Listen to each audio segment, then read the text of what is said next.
जय भीम, नमो बुद्धाय। सभी देश के लोगों से पहले तो माफी चाहूंगा क्योंकि मैं मराठी में बोलने वाला हूं। आप लोगों के बहुत सारे कमेंट्स होते हैं कि हिंदी में बात करिए, तो हिंदी में नहीं, मैं मराठी में, क्योंकि ये महाराष्ट्र से संबंधित है।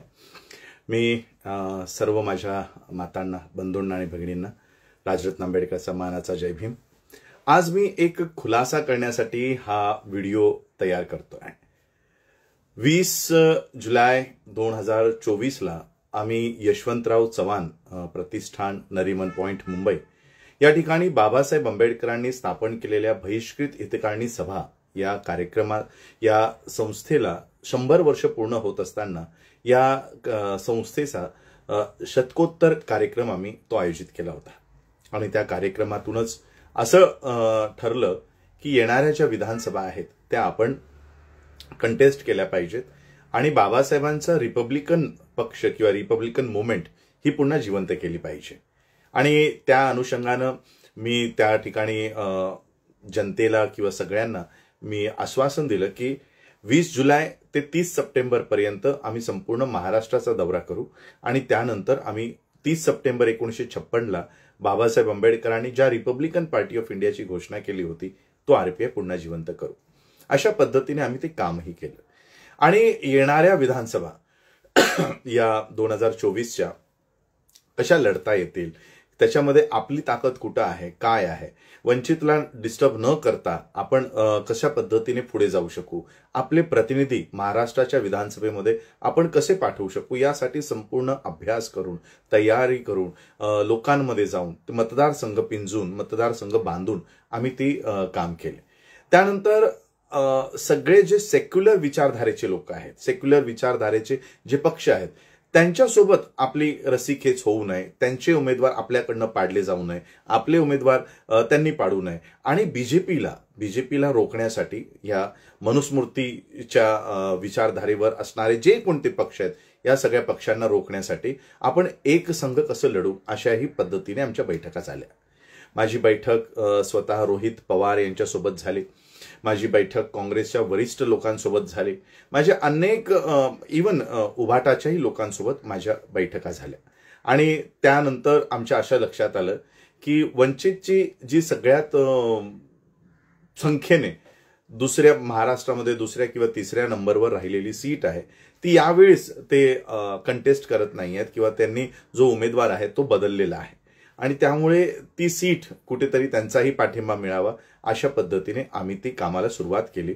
आणि जे माझं अनेक वर्ष वाशिम जिल्ह्याशी खूप जवळचे संबंध माझे राहिलेत, म्हणजे ज्यावेळेस मला परदेशात जाण्यासाठी पैसे नसायचे किंवा एखादी कॉन्फरन्स US मध्ये लागली आहे किंवा इतर ठिकाणी कुठे लागली आहे आणि त्यावेळेस मग माझ्याकडे तिकिटासाठी, व्हिसासाठी, तिकडे राहण्यासाठी पैसे नसायचे, त्यावेळेस मग वाशिम जिल्ह्याच्या लोकांनी रांगेत उभं राहून मला 100 रुपये, 500 रुपये असे दिले।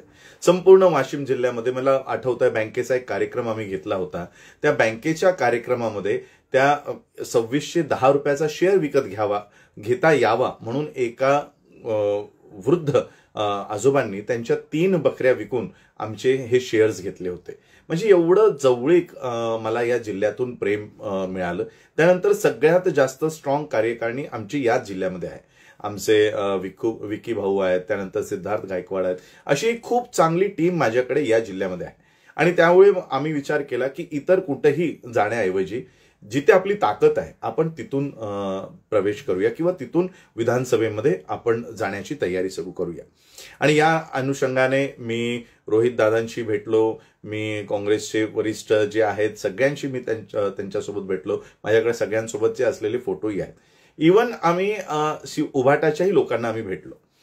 ही वाशिमची जी सीट आहे ही अनुसूचित जातीसाठी राखीव असलेली सीट आहे आणि या सीटवर वंचितने दुसऱ्या क्रमांकाची मतं मिळवली होती, पण त्यांनी एक पत्र रिलीज केलं की वंचितचा जो उमेदवार आहे तो महाविकास आघाडीच्या संपर्कात असल्यामुळे आम्ही त्याला काढून टाकत आहोत, अशा पद्धतीने त्यांनी त्या उमेदवाराला काढून टाकलं। आणि जो फेस त्यांनी दिला तो एवढा पॉवरफुल नसल्यामुळे मला अजून ती सीट सोपी झाली, कारण आमची मतं तिथे आता विभागली जाणार नाही।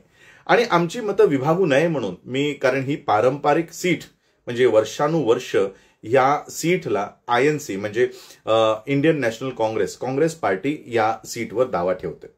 मी त्यांच्या वरिष्ठांना सांगितलं की मी जर तिथे उभा राहत असेल तर आपण तिथे उमेदवार देऊ नये, कारण मला काय MVM मध्ये यायचं नाहीये आणि मी तुमच्या पक्षाच्या चिन्हावरही उभा राहणार नाही.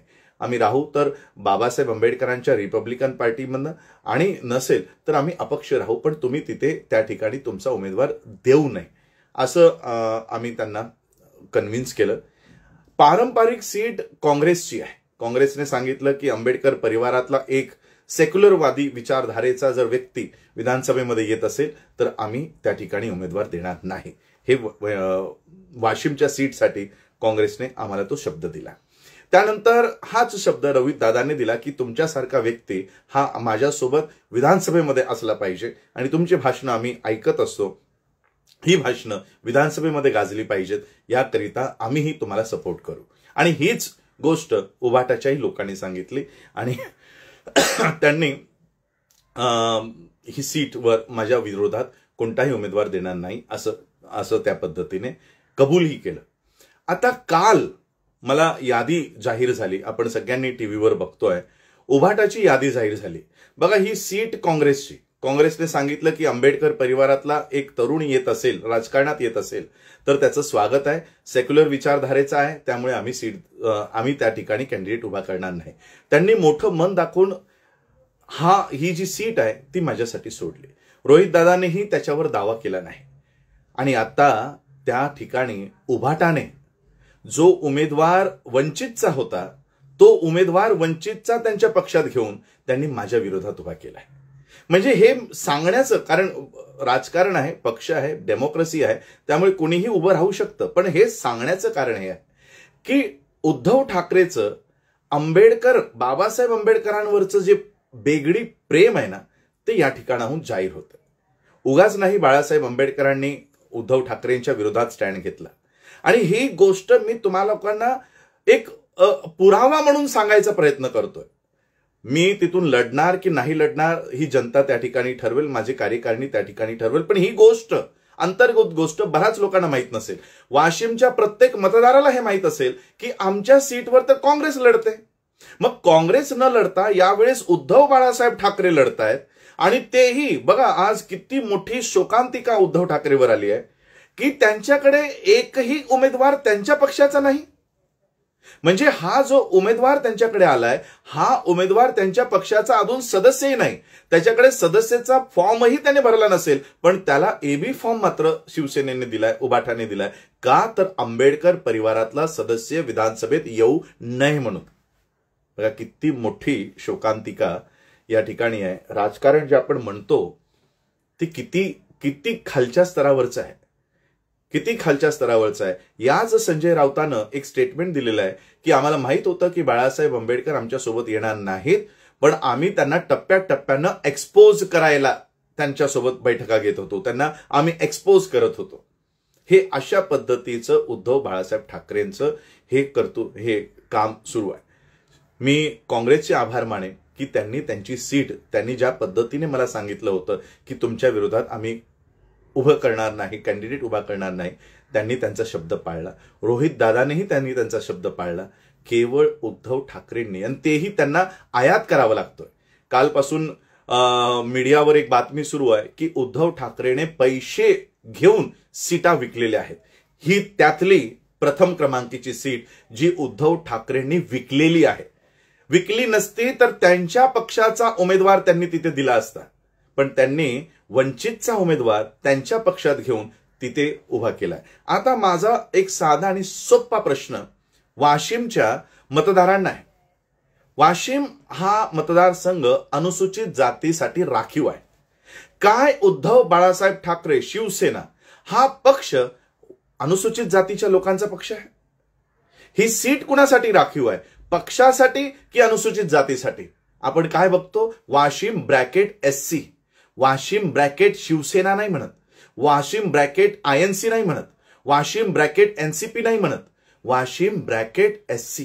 अनुसूचित जातीच्या उमेदवारांसाठी हा पक्ष, ही सीट राखीव आहे. माझा साधा आणि सोपा प्रश्न वाशिमच्या मतदारांना आहे, काय शिवसेना उद्धव बाळासाहेब ठाकरे हा अनुसूचित जातीच्या लोकांचा पक्ष आहे.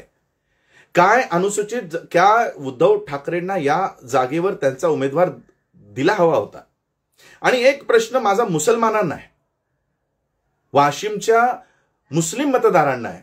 ज्या उद्धव बाळासाहेब ठाकरेंनी त्यांच्या पक्षातल्या निवडून आलेल्या खासदारांनी जेव्हा वक्फ बिल हे संसदेत मांडलं, त्यावेळेस शिवसेना उद्धव बाळासाहेब ठाकरेच्या संसदेतल्या खासदारांनी तिथून पळ काढला.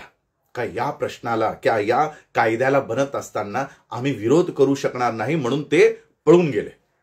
हीच अवस्था उद्या आमच्या महाराष्ट्राच्या विधानसभेत होणार आहे. उद्धव ठाकरे असतील किंवा इतर पक्ष असतील, यांच्या तिकिटावर निवडून गेलेले, अनुसूचित जातीच्या राखीव सीटवर निवडून गेलेले आमचे आमदार आमच्या विरोधात जर कायदे बनत असतील तर हे पळ काढतील, हे पळून जाणार आहे. आणि म्हणून मी वाशिमच्या मतदारांना पुन्हा एकदा आवाहन करणार आहे की काय ही सीट उद्धव ठाकरेची होती? काय या सीटवर उद्धव ठाकरेंना त्यांचा उमेदवार द्यायला हवा होता? याच व्यक्तीनं जर अपक्ष म्हणून जरी उमेदवारी घेतली असती किंवा आरपीआय, बीएसपी, वंचित कोणत्याही आंबेडकरी पक्षाच्या तिकिटावर जरी लढले असते तर मी स्वतः त्यांच्या प्रचाराला आलो असतो. पण जर ते आयएनसी, एनसीपी, उभाटा याच्या सीटवरनं जर लढत असतील तर मी त्या ठिकाणी माझा अर्ज नक्कीच दाखल करेन. कारण आमचं काम बीजेपीला हटवणं आहे. बघा, बीजेपी हटू नये. बीजेपी ती सीट, आता बीजेपीचा मलिक नावाचा हा उमेदवार तिथे आमदार म्हणून आहे. या आमदाराला सिक्युअर करावं म्हणून उद्धव ठाकरे पुढे आलाय. म्हणजे फडणवीस आणि उद्धव ठाकरेंची भेट रात्रीच्या 2-2 वाजता मातोश्रीवर होते, याचा हा जिवंत पुरावा आहे की मलिकला वाचवण्यासाठी आमचा एक माणूस त्यांनी त्यांच्या पक्षातून उभा केलाय. आमचा माणूस त्यांच्या पक्षातून, त्यांचा माणूस नाही आहे. सुषमा अंधारे तर त्यांची आहे, मग त्यांनी सुषमा अंधारेला तिकीट द्यायला हवं होतं. सुषमा अंधारेला कोणत्याही राखीव मतदारसंघातून उभं करायला हवं होतं, त्यांनी कुठेही उभं केलेलं नाही. पण केवळ आंबेडकर परिवारातला, आणि असंही नाही, मी 3.5 ते 4 लाख रुपये खर्च करून एका प्रायव्हेट एजन्सीकडनं मी तिकडचा सर्वेही केलेला आहे. आणि हा सर्वेचा रेकॉर्ड मी स्वतः, मी उद्धव ठाकरेंच्या गटातल्या त्या नेत्याचं नाव पुढे आणणार नाही, त्यांच्या समोर हा अहवाल ठेवलेला आहे की तिकडची जनता ही मला किती मोठ्या प्रमाणात तिथून निवडून पाठवू शकते. हे सगळा सर्वेचा रिपोर्ट या तिन्ही पक्षांकडे आहे. आणि त्यांना जेव्हा वाटलं की आयएनसीला वाटलं की राजरत्न आंबेडकर निवडून येऊ शकतो, त्यांनी उमेदवारी दिली नाही. राजरत्न आंबेडकर वाशिममधून निवडून येऊ शकतो हे जेव्हा अहवालावर रोहित दादांनी बघितलं, त्यांनीही उमेदवारी दिली नाही. पण हाच रिपोर्ट, हाच अहवाल उद्धव ठाकरेंनी बघितल्यानंतर त्यांनी मात्र आमच्या समाजातला माणूस आयात करून त्याला मात्र उभं केलेलं आहे. म्हणजे बघा, जेव्हा यांच्या लक्षात येतं की आमच्या सीट्स निवडून येऊ शकतात, तिथे हे आमच्या विरोधात स्टँड घेतात. म्हणून एखाद वेळेस मी या सीटवरनं लढलो नसतोही, पण उद्धव ठाकरेंचं हे चरित्र, शिवसेनेचं हे बेगडी आंबेडकरी प्रेम मला लोकांसमोर मांडायचं आहे. आणि उद्धव ठाकरेंनी आंबेडकर परिवाराचा पराजय केला, हा इतिहास नोंद व्हावा याकरिता मी त्या ठिकाणी उमेदवारी देणार आहे. ते माझा पराजय करायसाठी लढतील आणि मी विजय होण्यासाठी लढीन. आणि या लढाईमध्ये मला वाशिमच्या लोकांचा साथ आणि सहयोग हवा. ज्या पद्धतीने तुम्ही मला परदेशात पाठवलं, मला ऑस्ट्रेलियाच्या संसदेत माझं भाषण आयोजित करण्यात आलं होतं, त्या भाषणाला जाण्यासाठी माझ्याकडे तिकिटाचे पैसे नव्हते. 1.5 ते 2 लाख रुपयाचं तिकीट, जाण्या येण्याचा जवळपास 5 लाखाचा खर्च, हे सगळे पैसे उभे करून मला वाशिमच्या लोकांनी ऑस्ट्रेलियाच्या संसदेत भाषण करण्यासाठी पाठवलं. जी वाशिमची लोक मला ऑस्ट्रेलियाच्या संसदेत भाषण करायला पाठवू शकतात, काय तीच वाशिमची लोक मला महाराष्ट्राच्या विधानसभेत पाठवू शकत नाहीत. आणि म्हणून त्या पद्धतीने आता मी माझ्या घरी आहे, हे निघालोय, कपडे वगैरे घालून निघालोय आणि थेट मी पोहोचतोय वाशिममध्ये. मी माझा वाशिममध्ये हा अर्ज 27 तारखेला मी माझा उमेदवारी अर्ज मी दाखल करणार आहे.